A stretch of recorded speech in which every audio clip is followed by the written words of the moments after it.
This retroactive jealousy subreddit that's about guys getting insecure that their girls have been with other guys before or whatever. Breaking up after 7 years, together since we was basically teenagers. She was my first, I was not hers. Before I end up taking my own life, this is the best thing for me because it's eating me up every day I wake up. She was in a 1+ year relationship with an abuser in his 20s when she was 16. I am getting the most vivid movies in my head of what happened. I'm so in love with this girl and she means more to me than anyone could ever imagine. I don't know what else to say. I have had enough. I thought I would marry this girl. What do I do now? Bear? This is a definite bear moment. You open up to your boyfriend and you're like, yeah, I was sexually abused by a man in his 20s when I was 16 years old. And he's like, this reminds me of cuckolding dojins that I've read. I will now kill myself. Insane response, probably fake because it's Reddit. Nah, it's a small subreddit. It's probably not fake. There's a bunch like this. I went to the subreddit. It's crazy. Every time I meet a new girl today and I can't help but think of all the guys who have used her before, I think about all the raunchy, rough sex she's had in the past, any potential nudes or videos that exist of her out there. I become disgusted and resentful. Eventually, I lose attraction and blame the girl for being a hoe. I replay the potential interactions in my head. I think about how many times the guys jerked off to her. I think about... Do you think... I think that cuckold pornography should be illegal. Specifically, because it seems to only appeal to guys like this. Like... I bet you that if we could break down the stats, it's probably crazy popular in South Korea. I bet you anything. I keep thinking about how all the guys on Instagram that have banged her already are looking at me thinking, ha ha ha, what a cuck, I f***ed this girl. What projection, man. You are... Look, just because you're thinking about it doesn't mean everyone else is thinking about it.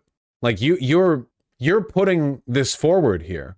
I'm sure he likes thinking about it. No, I don't think it's like a fetish thing, or at least not like entirely. I think in a lot of cases, these people are just like deeply mentally ill and obsessive in like an OCD way. My count is relatively high. I'm already at 17 precious partners. But even that doesn't feel like enough experience at 30 years old. What? Isn't that like double the, or like triple the median lifetime partners or something? He means previous. Previous makes more sense than precious. Gooner brain, my god. That used to mean something. It's not gooner brain, dude. These people are just super mentally ill. I think he was jerking off while typing it. You guys are totally off in your assessment of this. This is like deeply insecure people who are like obsessive and self-hatey and are doing the Madonna whore complex to like an insane level. How do you reframe the thought that wife's ex had longer? I literally joked about this earlier. My GF hadn't really told me, or I don't really have idea on who's the longest she says ever had, but my mind is tricking me that her ex might have longer dick, which translates to the fact that in terms of territory, their dicks might have gone to places deeper inside her vagina that mine had not ever reached before. If there is scientific or any other perspective that might challenge this thinking, I'd appreciate it. That's gooner brain. That's not gooner brain. That's not what that means. This is just 70% of 4chan. Yeah, I mean, it's definitely like a perfect hangout. Like, there's a reason why in like the 4chan GIF or whatever historically has been chock full of cuckolding and interracial. Huge overlap in those two, by the way. You know, porn or whatever. It's definitely like an obsessive tendency for the kind of loser who unironically uses 4chan as their main form of social media. Not all of them, but certainly like the kind of people getting their porn from there. That's for sure. Just a bunch of guys like prodding each other's insecurities, like four crying soy jacks typing at each other. Like, yeah, I bet your girlfriend's ex had a massive girthy 8.5-inch cock and her cervix was getting bruised in every thrust and she loved it. And then the next crying soy jack is like, yeah, man, it's over for you. You should kill yourself. Yeah. Like, okay. Maybe it's a kink. I mean, it's a kink for some of them. I think for a lot of them, it's just like deeply held mental illness. How to fully accept wife's past. I had to learn to live with it. I call it the ghost of bedrooms past. It's a demon in my life that won't go away. It changed my marriage. I firmly believe that is the price we pay for uncommitted recreational sex. Many disagree with me, but it has been a dominating force in my life for 38 years. It seems like this is a you problem, man. People have been having uncommitted recreational sex for all of human history. Like, it seems like this is a you thing. My wife loves me. She has given me everything a woman can give to a marriage, but most of the time I don't even want to look at her because of her past. What the hell? Bear. These people are Insane, man. RJ, after finding out my wife's sexual past 8 years into marriage. My wife, 33F, myself, 38M. Now we're doing Reddit reviews. Have been together for 8 years, married for 4. We have a 2-year-old and one on the way. The last few years have been taxing in the intimacy department. We were both very busy in our careers. Then we had our first child. Intimacy went from 3 to 4 times a week, maybe. In the first 4 years being together, maybe 2 in a month now. Brought this to her attention several times to try to communicate. Is this r/dead bedrooms? But she wasn't really adding anything to the convo, not looking to work in it either at all. I wouldn't get mad angry because I know she's up to her eyeballs in nursing, taking care of a toddler. Our toddler's been having sleeping problems, ends up in our bed most nights. Nothing very sexy about our lifestyle right now. Want to mention our wife and I have a very strong relationship outside. Well, wait, hold on. So far, this is just like, wait, hold on. Nothing weird has been said so far. So far, this is literally just like, wow, sex life takes a hit a little bit once you're raising a kid. That's pretty normal. Like, that's a very normal... Some weeks ago, I did something I shouldn't have. I tried to dive into her past to find a reason for her intimacy issues. I have never been the jealous type. I never cared about her past for the entire 8 years we've been together. Never cared about any of my ex-girlfriends' pasts either. I'm not the jealous type, so I searched and found her ex-boyfriend from before we met. Oh, boy. Oh, man. That's a rough one. Now I know what he looked like. He was taller. Taller? That's it? And it started to make me feel a little insecure, so I kept on going and started to dive deeper into her past. At this point, I started asking her questions. She pushes back and says it's none of my business and I need to leave her alone about it. That's pretty reasonable, right? Like, if you've been married to someone for 4 years, you have a kid with them, and then randomly they're like, can you tell me the height of every man you've ever had sex with? I don't know if I'd even have that information on mind, in mind. I don't remember the height of all the people I've had sex with. Dude, don't bring up the past, lol. I mean, again, I'm speaking from a biased perspective here, and I understand this. However, I feel like you should be able to discuss the past and be normal about it, right? Like, don't be a freak. If you have a partner and neither of you are each other's firsts, which is pretty normal, that's the majority of relationships. So like, oh yeah, I had an ex-boyfriend. Okay, just offhandedly, like there's a story or something. I don't know. I mean, like context appropriate or whatever, but in this case, this isn't like a normal offhand anecdotal experience or anything. He's diving for reasons to feel insecure. She says I need to leave her alone about it. That starts to make me feel more insecure. I'm thinking she's hiding something. After a few weeks of arguing and my constant needling and some information, she finally decides to communicate this with me. She had a traumatic upbringing with a lot of serious issues. I never knew this. She never shared any of it with me. I knew she had issues with her mother, but never to the extent she explained to me the other night. She met with me after a long time of therapy and counseling to help get her over her past. When I met her, she was very confident and had a clear outlook on relationships, etc. How is this going to fuck up? As we continue to talk, the discussion of sexual partners comes up. She tells me she's had several one-night stands in college that stemmed from heavy drinking to mask her pain. She would deeply regret it in the morning, but a few months later, she would do it again. It became a vicious cycle that she was using to cope with the pain of her upbringing, ultimately why she ended up in therapy. So she tells me she slept with somewhere between 15 to 18 men when she was in the age range of 18 to 25. Several of those were one-night stands, and the rest were people she had a genuine relationship and emotional connection with. I feel shocked and stunned with this new information. I would have guessed 5. Man, if that's your reaction to that information, you learn about your wife's traumatic backstory for the first time, and she's like, yeah, it was a dark period for me. I drank a lot. I had some one-night stands. I don't like she's clearly not reflecting happily on any of these memories that you're dragging out of her because you're insecure that her ex was 2 inches taller than you. I doubt that was his reaction in person, probably just in his head. Yeah, that's a up reaction to have in your head too. Also, this is how he's presenting it. I mean, that's what he has to say about this, you know? I was shocked and stunned with this new information. The information that your wife had like a traumatic upbringing and spent years in therapy and so on and so forth, I would have guessed she'd only 5 people. Oh, that's what you're shocked and stunned about. Okay. 15 to 18 men over 7 years?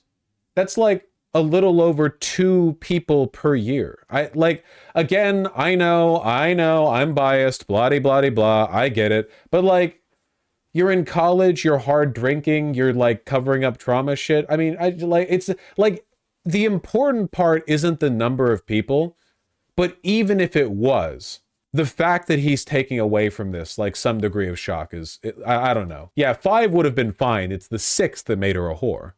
The way she had presented herself since I met her is the exact opposite of that kind of behavior. Almost like she went to therapy to like change who she was as a person.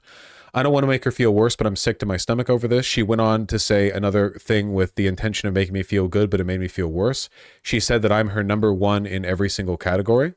I often feel worse when people I love tell me this.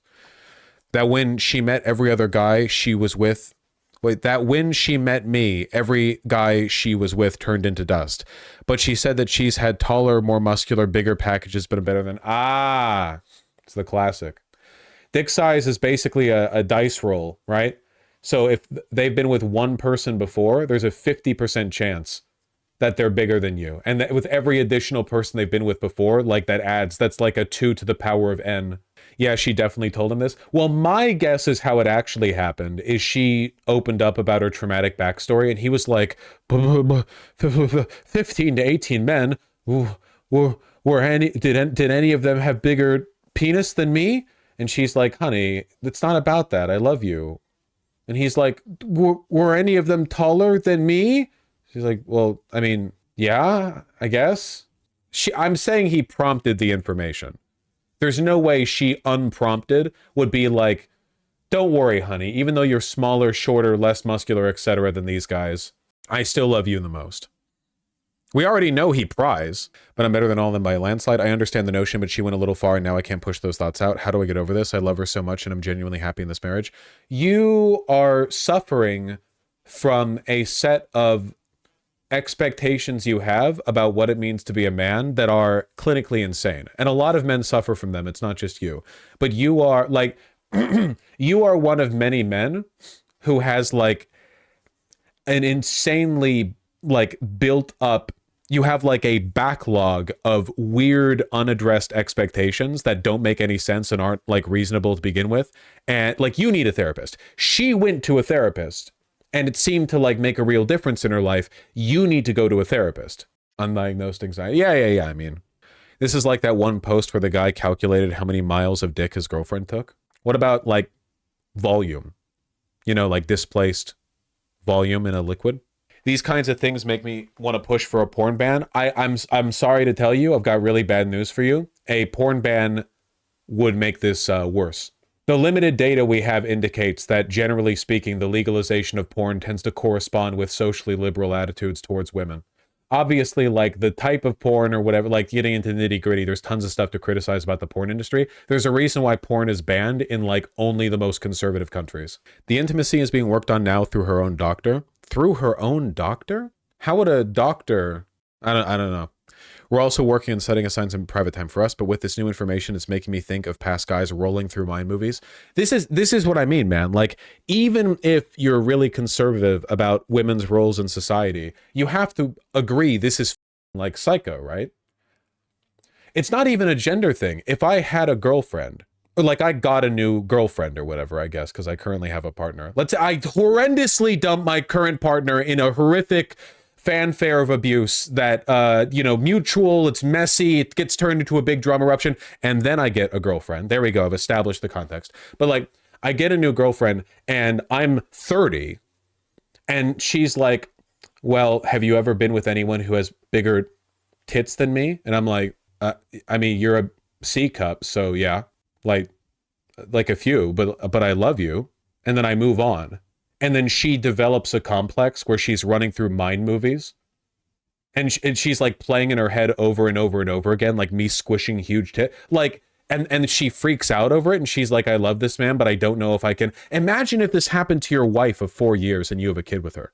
Like, how insane. I calculated the total volume of all the breasts that you've ever fondled. Okay. I've never felt this way before and I need to know how to kick it. I'm losing steam at work and not sleeping well. It's affecting me deeply. I don't know where this came from or how to fix it. I don't hate this man because he's the one like suffering here, I guess, in addition to his wife. It's not like this is malice or anything. It's just like you need to go to therapy. Like that is, you need to go to therapy. That is the thing you have to do. That is the solution. He seems self-aware. Like he's not blaming his wife, I guess. I mean, he's not like, he could be a lot worse here, I guess. He could be coming off much worse here. I mean, I really just want you to go to therapy, basically. And I'm not saying, when men say go to therapy, it's always like an insult, right? Dude, you got to go to therapy. I'm not insulting you. I'm saying like you could benefit from going to therapy in the same way Like, if I saw a person struggling with a chronic like physical debilitation and I said you could benefit from physical therapy, no one would take that as an insult. If I was like walking with a friend and they were limping a little bit because of like an unaddressed injury from 6 years ago, if I said you should go to physical therapy for that, like it could really help, that's not an insult to them. I'm not insulting them in any way. I went to physical therapy. I had a back injury from a up deadlift years and years ago. The physical therapy helped. Yeah, absolutely, Tempest, and sometimes it can take a little bit of shopping, you know? GF lied about sexual past. My girlfriend, 30, told me when we first started dating her body count was 14. Now over a year in, she got up one day and admitted it was actually 37, including me. I was floored when I heard not just by the number, but how long she lied to me. You shouldn't lie about stuff like that because people do care about it. But the reason why girls lie about it is because they get shamed and hated for it. So this is kind of like a reciprocal. This is like an Ouroboros, basically, where lying is bad. She shouldn't have lied, but the reason she lied is because she correctly assumed that she would be judged for it. So, but I'm still condemning the lying, I think. You know, such an arbitrary thing to care about. I agree, but a lot of people care about it, you know? Yeah, don't listen to anything chat has to say about body count because there are a lot of people in chat who are either like A, lying, or B, are that particular kind of like queer Tumblr, Reddit, Twitter, you know, late 20s, early 30s trans polycule person who has a massive body count because they just have like 16 partners and they f***ed all their partners. And by what they mean is they got insanely high and then did like hand stuff with 3 people at once, but they didn't remember it the next morning. And they talk about how they have like 27 husbands and wives and stuff. Like basically many of them are having sex in the most like facile and unsatisfactory way possible. And the numbers are being inflated in ways that you couldn't. The only time a body count matters is in the context of heterosexual pairings, because homosexuals play by different rules and it's not fair. If you have a body count that's high as a straight guy, you're putting work in. And if you have a body count that is high as a straight girl, you're probably getting run through a lot. God bless them. All right. But if you're a homosexual, you're like a lesbian and you get fingered by 3 girls at the bar, your body count goes up by 3. I don't know about that one. I say body count. Let's keep that number to the heads. Okay. It's not like queer people give a fuck about body count anyway. Stealing our culture. I say R as though I'm straight. They caught me. Ha! Oh no, wait. I mean, I'm just straight coded. I'm not straight. Remember that one body count slop video where the fat bear said his was like 1,500? Yeah, if you're going to like a gay bar and you're getting throat by like 8 dudes a night at the glory hole, I don't care about your body count. It's uninteresting to me. You're not doing the same thing. You're not like, the body count is meant to be indicative of life experience, and there's no relationship between what that count means to you and what it means to a heterosexual like Silicon Valley tech worker who, you know, unironically asks his bros what cologne he should use before he goes on a first date with a girl who's only going on a date with him because she wants free dinner. Okay? You have nothing on the work they put in. What about gay Silicon Valley tech workers? You mean gay men in San Francisco? Their body counts count the least of all. I know what goes on down there. You mean Folsom City? The least count. Lol saying body count doesn't matter is the political answer, lol. If it doesn't, why would it naturally hurt? This is what I mean about therapy, like examining and being able to like be self-critical and introspective when it comes to stuff like this. Why would it naturally hurt us? What does that mean? Like natural feeling? What do you mean by that? You know, you should examine that. You should like look into that. Look, if it's a FOMO thing, okay, I'm going to be real here. As a guy who just doesn't really care about body count, there are definitely things a partner of mine could do or say to make me feel jealous, okay? There's a narrative here that I think there's some legitimacy to. And it kind of feeds into the red pill or incel narrative, but it's a real thing, so I'll address it. I'll give it like the space, okay? We're holding space for this narrative. And the narrative is, if you're with a girl, and it's always a girl, isn't it, who was really wild and did a lot of wild stuff back when she was younger, but now she's calmed down, wants to settle down, and have a more like basically boring relationship, okay? Now, naturally, people change over time. Like, back when I was in college, I drank a lot. Now I don't. Maybe I'm a less wild person than I used to be in that respect. But altogether, I think that I've been pretty consistent in how I present myself, and certainly in terms of what I'll do sexually. Well, let's not get into it. You know, we're not putting the hook in the chain on trial, okay? We're putting the incel narrative on trial. The problem, I guess, would be to summon like the stereotypical version of this, I guess, would be, well, hold on, Vermin. I could drink for like a little while before I very suddenly couldn't anymore. Okay, but like the version of this that I would sympathize with is like if you had a girlfriend, it was like a girl, and she was like pretty sexually active back in college, not just in terms of body count, but in terms of like kink or doing anal or whatever and then now she gives you birthday handjobs. You know what I mean? Like, I think that would upset me. If I had a girlfriend who I felt like was not very sexually exploratory, and then she was like, oh yeah, back in college I did lots of cool stuff, that would make me feel bad. And I think there's like reason, like you can engage with that, but I think that this like, oh no, it's natural to play back a like mental film of every guy who's ever railed my girlfriend railing my girlfriend. Like, it's natural for me to go on Facebook and find all of her exes and then like vividly imagine them all railing her while crying. I don't think that, like, there are variants here, you know? Me messaging all of my girlfriend's exes to ask them what size their penis is so I can like accurately model my mental map to accurately reflect what it would have been like for her to get aggressively railed by all of them in a train. That's what these people are doing. They're crazy. Would you say FOMO is a valid feeling if you weren't active but your partner was? FOMO is just a regular like human emotion that everyone experiences in different forms. I would say sure, but you can engage with those feelings productively, right? If your girlfriend had a really active sexual past and you didn't, then you can address that by having a very active sexual present. And if she doesn't want to, that's an incompatibility between you two. That's fine. Like that happens. If your girl kind of wants to chill down or chill out and isn't down to do as much stuff, and you do want to do more stuff, that's an incompatibility. But you can acknowledge the incompatibility without it being an insecurity thing. Like, insecurity doesn't even need to factor into that, right? Like, even if you're a totally secure, no insecurities in you kind of guy, you could say, well, I want to do anal and she doesn't. And like, I know that seems like a trite reason to end a relationship, but it's more like symptomatic of a broader set of issues that I have about sexual compatibility, and I just don't think we work out that well. Okay.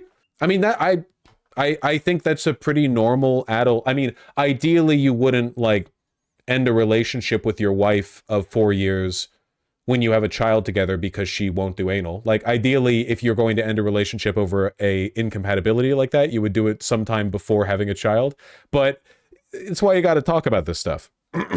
Yeah, ideally that stuff comes up early. I don't think this has anything to do with retroactive jealousy. Men in general are just biologically repulsed by women that have been promiscuous. See, this is exactly what I mean about like the therapy angle. Like, this is exactly what I mean about, it is a very, and I mean this genuinely, a very like low IQ move to feel something and then go, oh, I feel it because it's natural to feel it. That's like, that's never the case. Well, that's almost never the case. You know, there are like very basic synaptic responses in a lot of cases to some social cues, but for the most part, this stuff is conditioned, you know?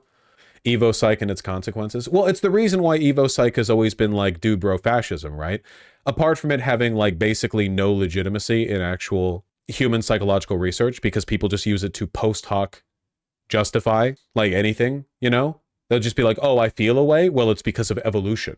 All psych is pretty I mean, you could do this in reverse. You could say men are naturally attracted to sexually promiscuous women because it means A, the woman is desirable, so you having her is a high status move, and B, if she's had many children before, it means that she can survive childbirth. A lot of waifish women would like die in childbirth back in the, you know, Neanderthal days or whatever. This woman survived giving birth to 8 children? Holy shit!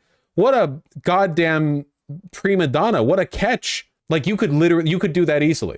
Like, wouldn't the most attractive women be the ones that are most successful in reproduction? Like, so then you could be like, oh, that woman's been run through by like 50 guys. She's had 8 kids. My turn. Yeah, like her children, she's clearly has like a great capacity for that. That you could 100% justify that via Evo Psych just by like this like stupid, like, well, I think this makes sense, so it's true. But you have to be like, you know, a little introspective and avoid doing that. You have to interrogate your feelings. That's why prehistoric people worship fertility. Yeah, literally, like the idea that in an age where many women die in childbirth and being rotund was seen as a great sign of wealth and health, because if you had a mother who was fed well enough to have like big breasts and wide hips and a tummy and stuff, like Rubenesque figures or whatever, that was probably a good indicator of her health when it comes to child rearing. And then like, that's the issue or something like that. Again, like it's, I don't side either way on this. Human psychology is too complicated to boil it down to these stupid, like this very complicated contemporary social dynamic is actually completely explained by my 5 seconds of post hoc rationalization on why my feelings of insecurity and rage and frustration are actually like natural or whatever. You have to think more than that. Thanks for sharing, though. I'm dating a girl now that's great in many respects and qualifies to become the mother of my children. Qualifies to become the mother of my children. I'm sure you're a real catch, Dynamics86. But I'm getting mixed signals about how sexual she's been in the past. So for sure, I'm going to ask her a few direct questions about her past with guys in order to avoid getting into a situation that you're in right now. So the real sign of like an alpha male is when they're making Reddit posts being like, yeah, I'm like looking for a proper trad wife. I haven't broach the subject of whether or not she's fondled other men's peepees in the past, but I'm gonna get to it like real soon. Again, I want to be clear that like on average, I'm not attacking the people here. Oh, apparently, wait, hold on. This one's on the front page, and it's gender flipped. What's wrong with you not using dark mode? I literally do not use Reddit like at all, so I just haven't bothered to. I hate that he's had sex with different women in the past. I hate it. The best sex he had was probably with a specific ex. There's a song that I think reminds him of her, and it's ruined it for me forever. He probably replays memories of their sex together and jerks off to it. I think this is a bait post. GF's wild past bothering me. Typed by a man? Yeah, typed by a man. I feel like a lot of the comments in response are a little more positive. The fact that she's had interesting sex with her ex should only spur you to also try such things. Yeah. If I was with someone and they were like, yeah, me and my ex used to do X, it was said like neutrally, my default assumption would be her, like that's her inviting me to also do it. People hate being compared to exes, which is legitimate, but sometimes people get like so in their head about it. Like you've been with someone for 2 weeks and the idea of like your partner having had any better experience with their ex when you've barely known them is like gut-wrenching or something. I don't know. This is what happens when men don't have an emotionally healthy outlet, so they turn to the echo chambers with other dudes like this. I mean, yeah, in a lot of cases. I need to get on TikTok. The everything app. Of micro cheating. Here we go. Number 1, secretly messaging someone. Number 2, meeting with someone without your partner knowing. 3, complaining about your partner to another person. 4, saying things like, if I weren't in a relationship. 5, maintaining contact with your exes. 6, flirtatious joking. 7, creating a dating profile. 8, telling someone you're single when you aren't. 9, I think that the problem with stuff like this is that a lot of people are very insecure and they are looking for legitimizing for their feelings of insecurity. Like, a lot of these things can be bad, and if you don't like them, talk to your partner. Like, if your partner does something you don't like, you can talk to them about it. You don't need to point to a TikTok and go like, see, this is listed as an example of micro cheating, you know? Like, a lot of these things are bad. Like, obviously, yeah, if you're dating someone and you're monogamous and you create a dating profile without like your partner knowing, like, I mean, yeah, it's like pretty obvious where that's going, right? But did you need this? Like, I wouldn't, I know it's like the listicle format does well. Like, people like that shit. But I feel like it speaks to an underlying lack of confidence in your right to express to your partner what your boundaries and limits are. Creating a dating profile. 8, telling someone you're single when you aren't. 9, sending someone photos of yourself. 10. Having secret friendships. 11. Discussing your intimate desires with someone who isn't your partner. See, I feel like these things vary massively. Their severity. Like creating a dating profile? Okay. Discussing your intimate desires? Who wrote this? Guts during the Golden Age arc when he saw Griffith at the fountain talking to the Princess of the Midland Kingdom? What do you like? What do you mean? 12. Following inappropriate accounts on Instagram or other social media platforms. 13. Giving your number to a stranger. Oh, I'm sorry. I know. I know this is a business mixer, but I'm actually not allowed to give you my number, you know, for future contact. No, I understand. 14. Asking someone personal or inappropriate questions. Finally, number 15. Turning to someone else for your emotional needs. Can I see the comments on this? Can I? Because I'm more interested in the comments than the video. The monogamous are not okay. Half of these are cheating, the other half are absolutely not. Venting to your friends about your relationship isn't cheating. Micro cheating, y'all are just making up excuses, just set personal boundaries. Hey, maybe the kids are all right.